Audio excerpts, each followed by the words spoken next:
Bonjour à tous, c'est Brian de DevTheory et on est là pour les actualités de la semaine du lundi 2 novembre 2020 dédié au club JS Master et également exceptionnellement sur la chaîne YouTube.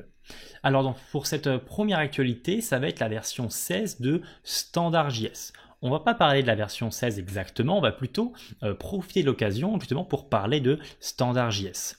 StandardJS, pour ceux qui ne savent pas, en fait, ça va être un linter, tout comme ESLint, également un formateur comme Prettier par exemple. C'est-à-dire qu'il va modifier notre code selon ses propres règles. Et là où c'est une énorme différence par rapport à ESLint, c'est qu'il ne va y avoir aucune configuration. C'est-à-dire que les règles de StandardJS, c'est StandardJS qui les définit. Et nous, à aucun moment, on va pouvoir les modifier. Par exemple, on ne va pas avoir donc de fichier de configuration où on va dire ok, moi j'aime bien mettre des points-virgules, donc je vais écrire une petite ligne, une petite règle pour dire que les points-virgules c'est ok. Et bien ça c'est impossible avec StandardJS. Vraiment on ne peut pas. Une fois qu'on l'a mis en place, eh bien il va nous dire ce que lui il trouve mauvais, ce que lui il trouve à changer, et on va le faire. Ou sinon il va le faire tout seul si on rajoute le tiré fixe juste après. Ou alors si c'est encore intégré à VS Code, il va le faire encore plus tout seul. Bref, c'est ça StandardJS, c'est simplement un paquet qui va nous dire vous êtes là pour développer, vous n'êtes pas là pour configurer quelque chose, donc on gère la configuration et vous développez. C'est une vision intéressante et donc je voulais en parler aujourd'hui. Deuxième actualité, ça va être Async Cookie Store API. Alors ça c'est vraiment une bonne actualité, mais ça va pas être démocratisé encore. Donc ce sera dans la version 87 de Chrome que ça va sortir, donc c'est la prochaine, et ce sera pour l'instant uniquement sur Chrome. Et en fait c'est, donc comme vous l'avez compris, une nouvelle API pour gérer les cookies. Enfin une nouvelle, disons la seule API pour gérer des cookies, parce que jusqu'alors c'était simplement une chaîne de caractères, les cookies. Et donc, comme le dit bien cet article, on avait des fonctions comme getCookie en fait qui nous faisait tout un traitement, ou même des fonctions comme setCookie qui faisait tout un traitement aussi, qu'on copiait-collait par rapport à un Stack Overflow ou quoi. Et bien maintenant on va avoir une vraie API qui va notamment permettre pour du get par exemple, voilà ici je vais zoomer un peu, de faire un await de cookiestore.get le nom de notre cookie. Et après, on vérifie donc si le cookie il existe ou pas, et s'il existe, alors on a une propriété .name, une propriété .value qu'on va pouvoir donc exploiter. Et derrière, soit il n'existe pas, ou soit même il y a eu une erreur, et il faut bien faire attention, c'est du async, donc il faut mettre du await à côté. Donc ça, c'est vraiment une API dédiée aux cookies qui sera superbe une fois qu'elle sera démocratisée. Par exemple, pour mettre en place un cookie, eh bien on aura simplement de faire cookiestore.set, mettre le nom du cookie, sa valeur, sa date d'expiration, éventuellement son domaine, et on va avoir notre cookie de set. Ça va être beaucoup plus simple que rajouter ces fonctions bizarres qui juste pour gérer une grande chaîne de caractères. Donc ça c'est vraiment une superbe nouvelle API qui sortira. Ce sera disponible donc comme je vous ai dit dès Chrome 87, donc la prochaine version majeure, on est actuellement en 86. Et voilà, bien sûr il faudra un peu de temps pour que ce soit valable dans d'autres navigateurs également, il y aura pas mal de choses entre temps, mais je pense quand même qu'il était temps de faire quelque chose par rapport aux cookies.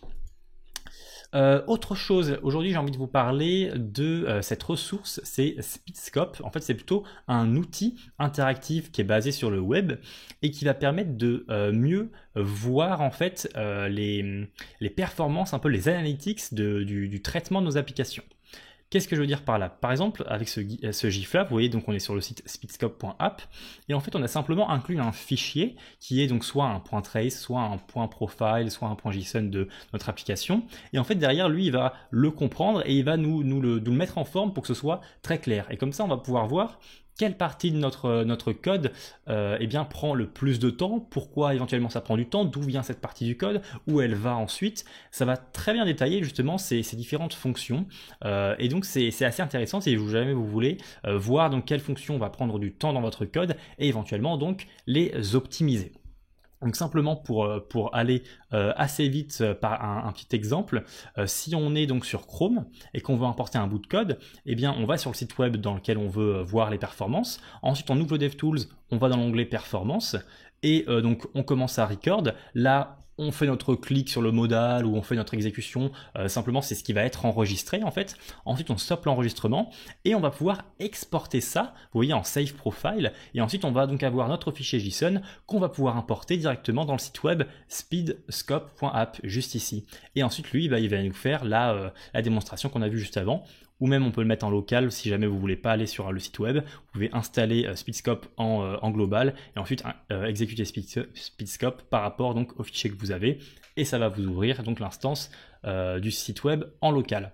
Donc c'est très intéressant si jamais vous voulez avoir un peu de performance et voir quelle fonction donc prend le plus de temps. Speedscope, je vous mets le lien bien sûr juste en dessous de la vidéo. Autre chose, c'est une petite librairie que je trouve assez sympa, c'est Pickaday.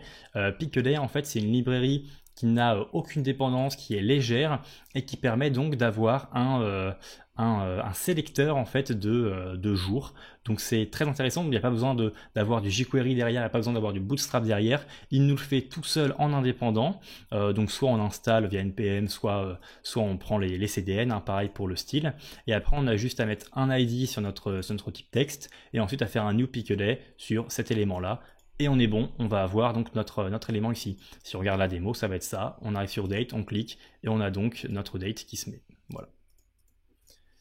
Voilà tout. Dernière chose pour cette semaine, excusez-moi, ça va être le fait que NPM met en place donc une roadmap publique. Donc la roadmap, c'est bien sûr les tâches qu'ils veulent faire, les évolutions du projet. Donc là, ça va être l'évolution de NPM et on va avoir donc une publique roadmap sur laquelle on peut accéder donc via ce GitHub là et c'est dans l'onglet Project juste ici, et donc on va avoir la roadmap concernant donc par exemple le 3e trimestre de 2020 qui est fait. Ensuite là on a le 4e trimestre donc de 2020, octobre à décembre.